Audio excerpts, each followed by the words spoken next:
Bonjour tout le monde, merci de nous suivre sur Studio Saint-Jean. Aujourd'hui, je vous invite à la rencontre d'une artiste à l'esthétique vraiment personnelle qui expose ici au Salon Rouge du 27 août au 6 octobre. Son exposition se nomme Fate et elle, c'est Myriam Poirier. Si vous voulez en savoir plus, ben suivez-nous. Ici Louis Lemieux, votre fier député de Saint-Jean à l'Assemblée nationale du Québec. La chaîne télé que vous regardez en ce moment sur Facebook ou sur YouTube, c'est Studio Saint-Jean, la chaîne télé de votre député au service de la communauté, depuis plus de 6 ans déjà. Et c'est vraiment communautaire, dans la mesure où vous pouvez vous joindre à notre équipe d'animation bénévole ou vous pouvez nous suggérer des sujets d'entrevue ou des invités. C'est facile. Vous nous écrivez à production@studio-saint-jean.tv. Bon visionnement. Bonjour Myriam Poirier. Salut. Artiste autodidacte. Oui. Je dis qu'on peut pas rester indifférente à regarder tes œuvres. Oui. C'est vraiment impressionnant. Très personnel aussi. Oui. Comme ton look. Oui. Tout est personnel chez toi. Oui. Tu as un esthétique incroyable. Ah, ben merci beaucoup. Tu transformes même les cadres parce que ça fait partie de la toile aussi. Oui. Qu'est-ce qui t'a amené à l'art? En fait, ce qui m'a amené à l'art, c'est l'auto-guérison de moi-même, de mon intérieur, de ma vie. En fait, c'est ça qui m'a amené à l'art. Moi, je sais que je suis née artiste. Toute petite, j'adorais les arts. J'étais bonne même. Puis la vie a fait que, j'ai pris plein d'autres chemins que l'art, finalement. Mais là, j'ai vraiment reconnecté avec l'art depuis au moins 6 ans, là. Fait que... Un besoin de t'exprimer? Un besoin de guérison intérieure de ma vie. C'est pour ça que tu fais des personnages. Est-ce que ce sont des personnages que tu as connus ou... C'est tout des parties de moi-même. Des parties de moi-même. Chaque cadre représente, en fait...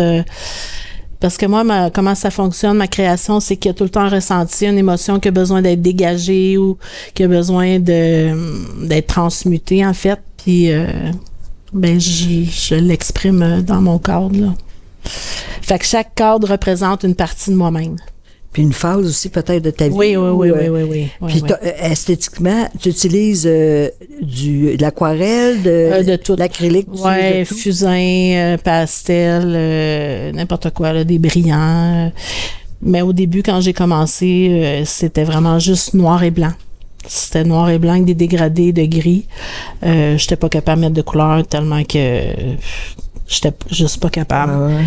Puis à un moment donné, ça s'est développé. Puis là, j'ai commencé à intégrer les couleurs.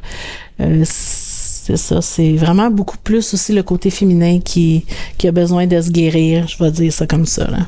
Ouais. De ressortir aussi. C'est pour ça que tu mets des brillants. Puis tes cadres aussi sont tellement exceptionnels. Ouais. Plein de... On voit des bijoux. Ah oui, j'adore mettre des bijoux. Puis en fait... Quand mon inspiration monte, j'ai une vague idée. Souvent, c'est la nuit. Puis en fait, quand je commence, ça se transforme. Puis là, après ça, souvent, des fois, c'est rare que ça va complètement changer. C'est vraiment un fil conducteur. Puis là, je développe à partir de ça.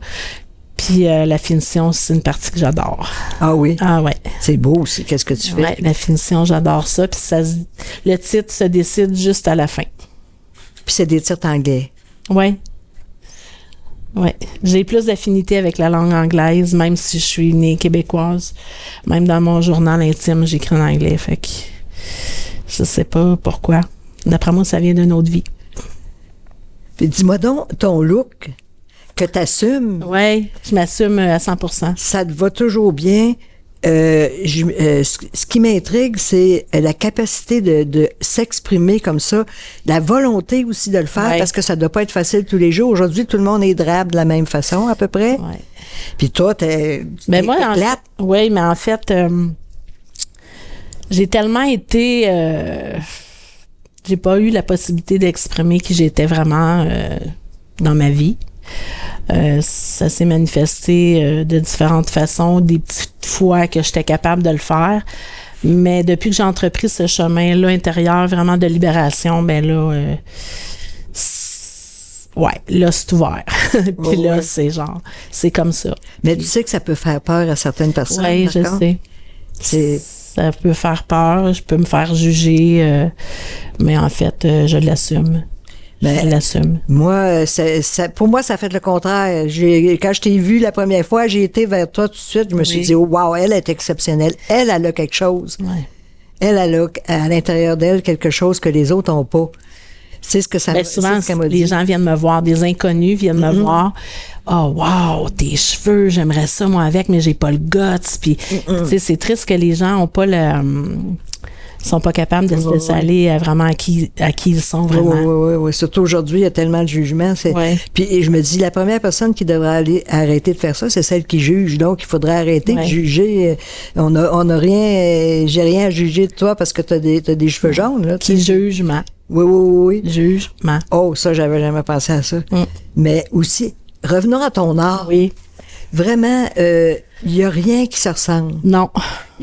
Tout même dans les couleurs, même dans tes choix, comment l'inspiration te vient la nuit, que tu as dit? Oui, ça part toujours d'un ressenti intérieur, une mémoire qui me remonte, que j'ai besoin de pleurer. Je pleure souvent, en fait, pendant que je fais mes œuvres. Ou une situation particulière qui m'est arrivée dans ma vie, un trauma, ou des choses que j'ai besoin de guérir à l'intérieur de moi. Fait que, ouais, tu sais, comme elle, mettons, on regarde elle, là, Nowhere to Hide. Tu sais, quand t'es face à face avec toi-même, c'est comme on a deux polarités, hein, fait que quand t'es face à face avec toi-même, tu peux pas te cacher à toi-même qui que t'es vraiment, là. C'est tout, tu sais, c'est... Ouais. Fait qu'on peut se retrouver aussi dans tes œuvres. Oui. On regarde, puis où est-ce qu'on est rendu dans notre vie aussi, on peut se retrouver. Oui. Et il y a des gens aussi qui n'aiment pas ça. Parce que des fois, j'ai exposé, puis il y a des personnes qui n'étaient pas capables de venir proche de moi ou de venir proche de mes œuvres, sûrement parce que ça leur faisait peur ou que ça venait chercher quelque chose à l'intérieur d'eux-mêmes qui n'avaient même pas conscience qu'ils étaient porteurs. Là. Oui. C'est ça, fait que... Puis ça, je trouve ça correct aussi, là. Je veux dire, on est tous à une certaine place. Ton œuvre est tellement personnelle. Tu sais, il y a des grandes vagues, on voit des animaux, il y a des grandes vagues qui... Oui, que non, tout le moi, je suis pas de même. C'est ça, toi, c'est tellement personnel. C'est pour ça aussi que il faut s'adapter, là, il faut regarder. Oui. Il faut aller à l'intérieur de chacune de tes œuvres parce que tout est différent. Puis essayer de comprendre aussi ce qu'on voit, ce qu'on regarde, qu'est-ce que je regarde, qu'est-ce qu'elle a voulu exprimer, qu'est-ce que je ressens. C'est ça. C'est vraiment c'est ça intense. qui est intéressant, là, Oui. que les gens m'approchent. Moi, mon but, c'est pas de devenir célèbre ou de devenir millionnaire, c'est pas ça pantoute, c'est vraiment juste de partager avec les gens. Tu sais, des fois, j'exposais, puis même les hommes, ils venaient me voir, puis ils me disaient, ben, quand tu as fait cette œuvre-là, dans quel état d'âme que tu étais? Puis là, je leur expliquais mon cheminement par rapport à l'œuvre, puis c'est hot, là, partager avec le monde. Oui. Puis eux autres, ben après ça, ils me disent, ben moi, j'aurais vu telle chose. Tu sais, ils vivent des choses quand ils regardent ça, là. Te sens-tu libérée quand c'est fait? Ah, mon Dieu, oui. Parce que tu travailles beaucoup, tu as beaucoup d'œuvres. Ah, ouais. Chez nous, c'est mur à mur sur 3 étages. Wow. Fait que tu travailles intensément. J'en fais au moins 3 par semaine, hein, c'est pas... Ouais. Wow. Fait que tu travailles beaucoup. Ouais. Wow, c'est impressionnant. Ouais. Je pourrais pas faire autrement, je pense, présentement. Puis ici, ton exposition, tu vas avoir de vernissage demain. Oui. C'est à partir du 26 août jusqu'au 6 octobre. Oui. Ici, au Salon Rouge de la Bibliothèque de Saint-Luc. Oui. Fait qu'on invite tout le monde à venir te voir. Oui. Puis à discuter avec toi. Quand est-ce que tu vas être ici? Ben, je vais être ici au vernissage en tant que tel, puis les autres journées, je vais sûrement... je sais pas où est-ce que je pourrais afficher ça, là. S'il y a des gens qui veulent me rencontrer, ils peuvent communiquer avec moi par mon courriel, puis je vais me déplacer, là. Ou même s'ils veulent venir visiter mes œuvres chez nous, là. Moi, j'invite les gens à venir chez nous, là. C'est une galerie ouverte chez nous. Wow. Si les gens sont intéressés à venir chez nous, c'est mur à mur, 3 étages. Ils me contactent par courriel, puis moi, ça va me faire plaisir d'ouvrir ma porte. C'est la preuve de ta grande ouverture. Oui. Ben merci beaucoup, Myriam. Ben, merci à toi. Merci. Merci, Arto. Ben merci tout le monde. Merci de nous suivre sur Studio Saint-Jean. Puis surtout, n'hésitez pas à venir voir l'exposition, de vous poser des questions et de poser des questions à Myriam, celle est ici. Ici, Lucie Crevier pour Studio Saint-Jean. À la prochaine. Merci.